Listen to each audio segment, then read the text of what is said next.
Hey, good morning guys. Touch coming at you, 11 a.m. on Monday, April the 17th, and we're at T-minus 153.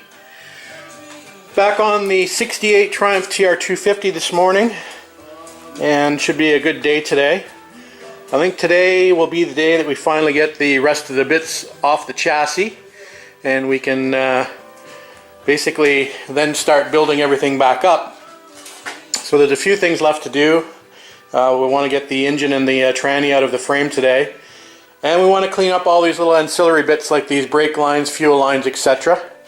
before we get to removing the rear differential.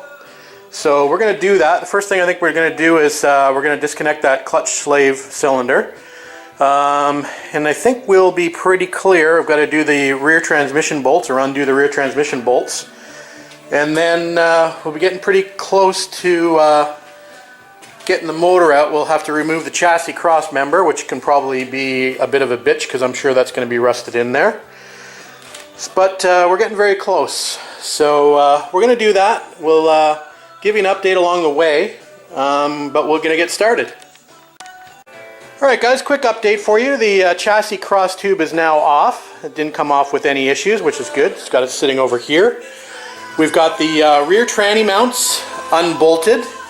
We have basically taken off all of the fuel lines, well, the fuel line that ran across the chassis from the front to the back, the brake lines, basically all the hard lines and soft lines are now off the car, and we have the clutch slave off as well. So we're pretty much ready to remove the engine. I think what we'll do now though, just for fun, since it's in a good position and we can sit while doing it, is I think we'll remove the water pump just to get it out of the way. So we'll go ahead and remove the water pump now while we have good access.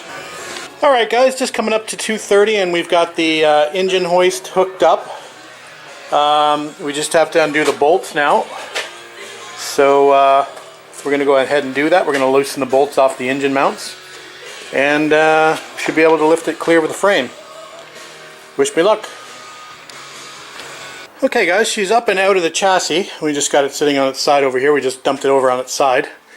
So we're just going to lower it down onto this moving dolly. Usually I have to have a few pieces of wood just to prop the nose of it up under the front of the oil pan. But usually that sits in that moving dolly not too bad. Then once we remove the transmission, we'll just leave it in the dolly there temporarily, and we'll be able to move it around the garage wherever we want to. So that's the plan anyway. So we're just going to get that situated and we'll be back with an update. Alright guys, success. We've got the frame back in the center of the garage and flipped over, and we're just about to remove the diff. You probably don't want to leave it like this, or you'll find you'll have a big pool of gear oil in the morning. There is a little vent on the top. It's a little cotter pin. You can see a little puddle of gear oil starting to form there. So we'll remove that in just a second. And we've got the engine over here on the dolly, and we'll remove that transmission at a later date. We'll leave it on for now. It's resting comfortably. Looks like I've got some aftermarket spring keepers here, some alloy ones, so that's not a bad thing. So, I'll show you a quick look at this frame that I was talking about, and I'll go into more detail later, but it's had better days. Let's just say that. That is all rusted out over there as well. So, yeah. The plating on the back here is just horrible, and horrible welding as well. Just horrible patching everywhere. So that's why we're not using this frame. Anyway, we're going to get to removing that diff, and then we're probably going to call it done, for now at least, and we're going to take a bit of a break. Alright guys, just after 3:30 and the diff is out. I managed to only have a little puddle of gear oil there. This is kind of funny. Look at the bend in that differential bridge. It's supposed to be straight across. Got a pretty good bend in it. It's almost had some pretty good little torque action going on there. Anyway, so I think we're officially at the end of disassembly. A few more things to do, like we got to take the doors apart and take the windshield wiper rack out. But for the most part, I got to take the accelerator shaft off. But for the most part, I don't think I have much more to disassemble, so I don't know whether I should call this the end of disassembly, and now I turn the corner to cleaning parts and restoring and reassembling. We shall see. Anyway, we're going to bring the hoist inside the garage, and we're going to take a bit of a break and have a Diet Coke to celebrate. Alright guys, an early end of day update. Gotta get ready for work tomorrow. I got a busy week at work, so probably won't be out here much until the end of the week, so probably either Friday night or Saturday. Anyway, I thought I'd give you an update before I go. Have a look at the journal. So Monday, April 17th, T-minus 153. And here's what we did today. And all of the associated bags for those items that I removed today. So there you go. There's the bin over there. So I don't think we'll need any more bins, at least. I think we're done as far as removing parts are concerned.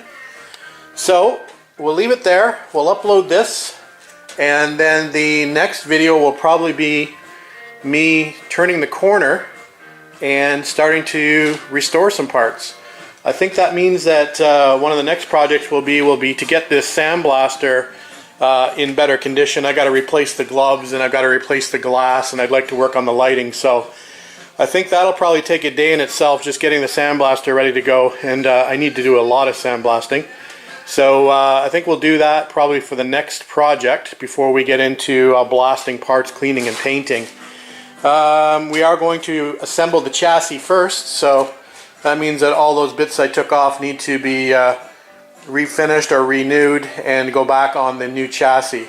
So I should have the new chassis by the end of April, so that gives me some time to do those projects like getting the blaster ready and getting some parts cleaned and painted before I get the new chassis in. So as far as this chassis is concerned, this is going to go back under the body, and we're going to use it to do body work on top of as far as the structure is concerned. So we'll have a little bit more structure under the body instead of just the stands and sawhorses that it's on now. So that's the plan for the old frame anyway. So I think that's it for now, guys. We'll upload this, and like I said, we'll get out here when we can, but it'll probably be a few days. Alright, talk to you later. Thanks for watching.